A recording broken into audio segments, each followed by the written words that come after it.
In this activity, students will read about the origins of Groundhog Day and create a groundhog puppet using a disposable cup. Start by coloring the front and back of the groundhog and cutting them out. Then glue a large popsicle stick so that most of it is sticking out the bottom between the two layers of the groundhog. An adult should cut a slit in the bottom of a disposable cup. Cut out some pieces of green construction paper to look like grass and glue them around the inside rim of the cup. Color and cut out the Happy Groundhog Day label and glue it to the front of the cup.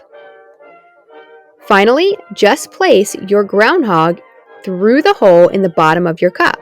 Now you can make Punxsutawney Phil go in and out of his burrow. Will he see his shadow?